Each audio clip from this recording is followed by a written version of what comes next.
Bom dia, meus irmãos.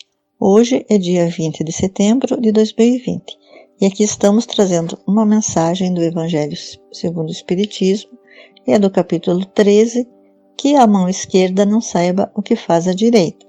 E eu vou trazer para as nossas reflexões a leitura do item 17, que vem falar sobre a piedade. Porém, antes vamos elevar os nossos pensamentos a Deus, agradecendo por essa maravilhosa oportunidade, trazendo as nossas reflexões, os nossos sentimentos, essas essências, para que possamos elevar os nossos espíritos através dessas lições que os amigos da espiritualidade tão amorosamente têm nos passado ao longo da nossa jornada.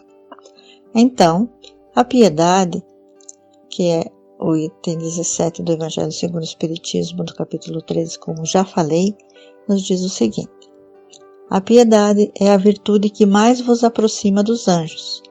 É a irmã da caridade que vos conduz para Deus. Deixai vosso coração enternecer-se diante das misérias e dos sofrimentos dos vossos semelhantes. Vossas lágrimas são um bálsamo que derramais nas suas feridas. E quando tocados por uma doce simpatia, conseguis restituir-lhes a esperança e a resignação que ventura experimentais. É verdade que essa aventura tem um certo amargor, porque surge ao lado da desgraça, mas, se não apresenta o forte sabor dos gozos mundanos, também não traz as pungentes decepções do vazio deixado por estes. Pelo contrário, tem uma penetrante suavidade que encanta a alma. A piedade, quando profundamente sentida, é amor. O amor é devotamento. O devotamento é o ouvido de si mesmo. Esse ouvido, essa abnegação pelos infelizes, é a virtude por excelência, aquela mesma que o divino Messias praticou em toda a sua vida e ensinou na sua doutrina tão santa e sublime. Quando essa doutrina for desenvolvida, a sua pureza primitiva, quando for admitida por todos os povos, ela tornará a terra feliz, fazendo reinar na sua face a concórdia, a paz e o amor. Então, até aqui, esses dois trechos vêm nos dizer? Que a piedade, é uma virtude que mais nos aproxima dos anjos e é a irmã da caridade que nos conduz para Deus. Ou quer dizer que é a própria caridade, dita de uma outra forma, mas é a abnegação, a dedicação que nós precisamos ter para com todos os nossos irmãos, especialmente para os nossos irmãos que estão em sofrimento, que estão em dores, em padecimentos. E hoje nós sabemos quão não aumentou essa situação, Eu sempre comento isso, por conta da situação que estamos vivendo, esse aumento nas condições dos nossos irmãos, tanto na financeira como na psíquica, especialmente na psíquica.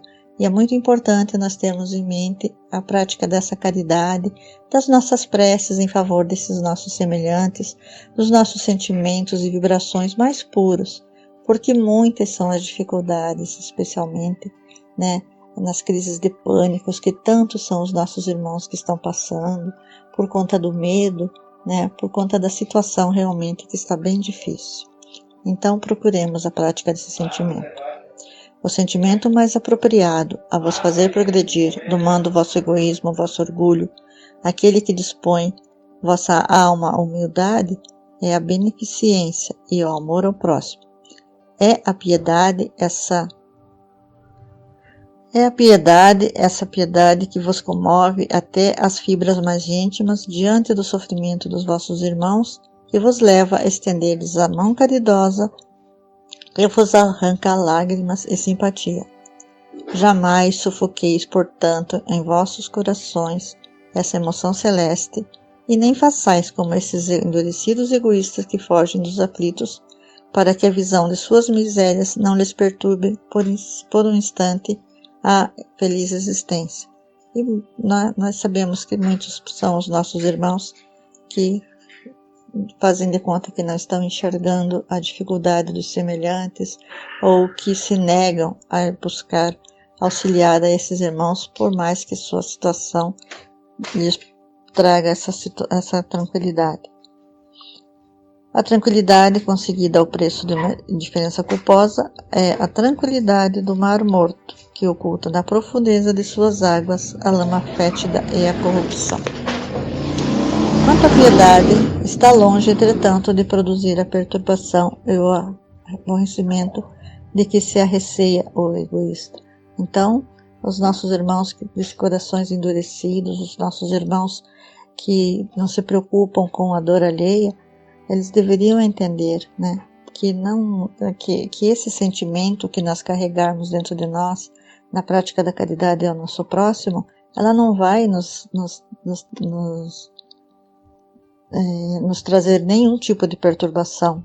Muito pelo contrário, ela vai nos trazer a alegria, ela vai nos trazer paz interior, por termos a certeza de estarmos cumprindo com os deveres, né, a que fomos trazidos a esse mundo, a essa escola, a esse educandário, para favorecer os nossos irmãos tanto quanto nos seja possível.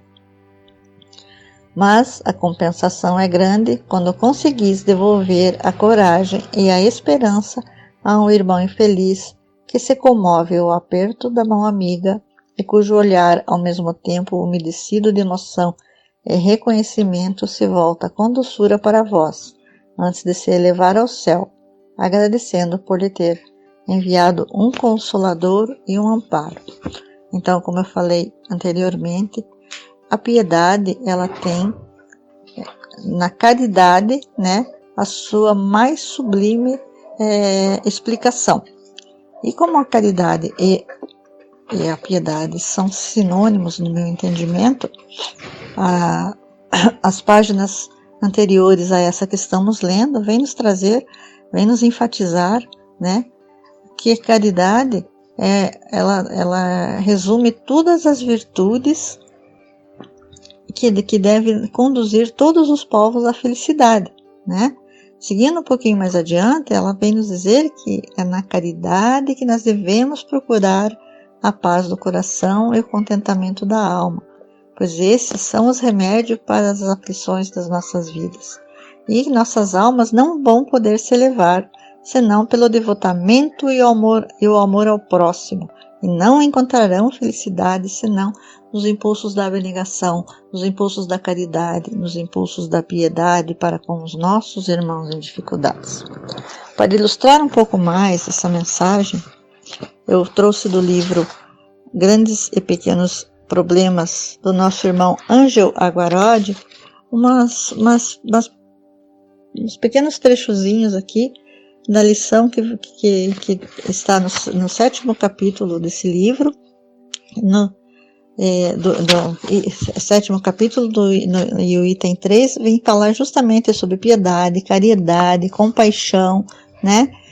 Virtudes que são todas sinônimas, que traz assim um entendimento ainda maior sobre o que vem nos dizer o Evangelho segundo o Espiritismo, né? Para ilustrar um pouco mais. Então ele fala que a caridade que a piedade é amor a Deus, amor portanto ao próximo, porque não se pode amar ao Pai sem amar aos seus filhos, e o amor desperta a compaixão à vista do infortúnio e da desgraça alheia. Seguindo mais um pouquinho, ele vem dizer novamente que a piedade é virtude angélica que, ao se render ante a majestade divina para adorá-la em transportes de inefáveis expansões amorosas, converte as almas, mesmo as mais pecadoras, em anjos, pois que as aproxima da fonte de todo amor, de todo bem, de Deus. Da piedade e da compaixão que geram a filantropia e a beneficência, nasce as grandes instituições destinadas a proporcionar abrigo ao indigente, a matar a fome do faminto, a cobrir a nudez do andrajoso e a alimentar as almas, também indigentes de cultura, desenvolvendo-lhe as faculdades mentais, precursoras das faculdades morais, que deverão levá-las às culminâncias da perfeição do ser. O que nós entendemos com essas mensagens maravilhosas, com essas frases tão benditas, né, para as nossas reflexões? Que nós devemos, no nosso dia a dia, buscar aprimorar cada vez mais os nossos sentimentos. E a prática da caridade é a que a doutrina espírita nos ensina como sendo a nossa salvação, aquilo que vai realmente nos elevar espiritualmente. Então é muito importante que nós procuremos ter em mente o quanto nós precisamos elevar os nossos sentimentos. Porque nesse mesmo capítulo desse livro do Ângelo Aguarodi, ele vem nos dizer o seguinte, que a nossa mente, sem o coração a servir de contrapeso, a manifestação do que ela guarda, não produz grandes bens à espécie humana no atual momento histórico da sua evolução. Bom é que a mente se desenvolva, que a inteligência se enriqueça na criatura humana, porém cultivando nelas, ao mesmo tempo, o sentimento. Uma alma que pensa e não sente é, conforme disse o apóstolo das gentes, referindo-se à caridade, metal que soa ou sino que retine. Bom é que ambos esses desenvolvimentos se efetuem paralelamente. Mas quando não possa ser assim, é preferível se desenvolva o sentimento. Então, vamos ter em mente, né, que é muito importante nós nos enriquecermos intelectualmente, procurar estudar. Sim, a doutrina espírita nos mostra o quanto é importante nós buscarmos no estudo, né, desenvolver cada vez melhor as nossas práticas de amor ao próximo, porque o estudo, a doutrina nos faculta esses sentimentos cada vez melhores e cada vez maiores, para sabermos como atender com mais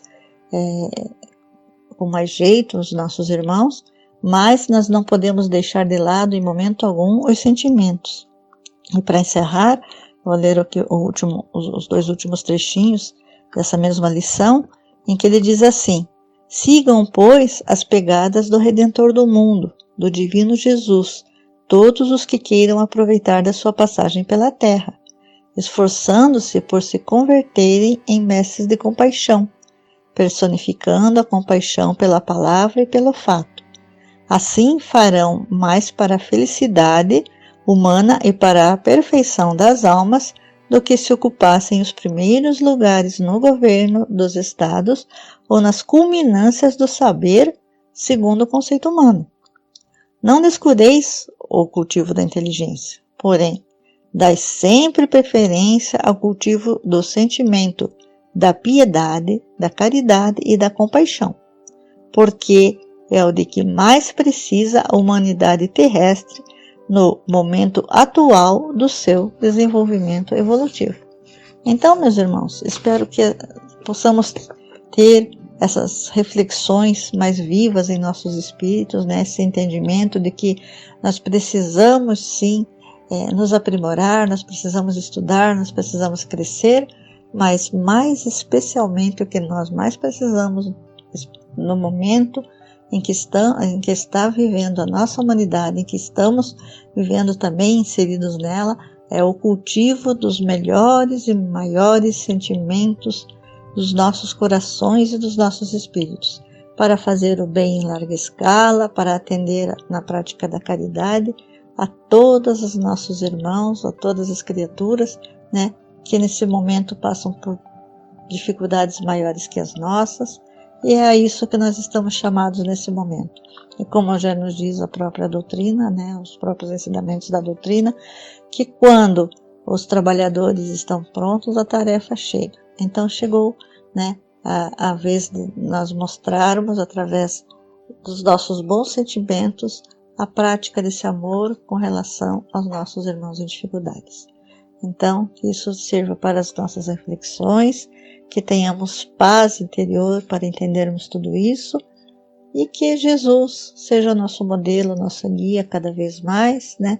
E o nosso Redentor, como nos falou o nosso irmão Ângelo Aguarodi ali no final do capítulo desta lição, e como nos fala, né, a própria lição da piedade no Evangelho segundo o Espiritismo, que precisamos seguir essas pegadas, porque Jesus foi, é e continuará sendo para sempre o maior exemplo, o maior modelo, né, o maior guia de todos nós, aquele que nós realmente precisamos nos espelhar e buscar nos conscientizar dos seus ensinamentos para as nossas vidas. Muita paz a todos e até uma próxima oportunidade, se Deus assim nos permitir.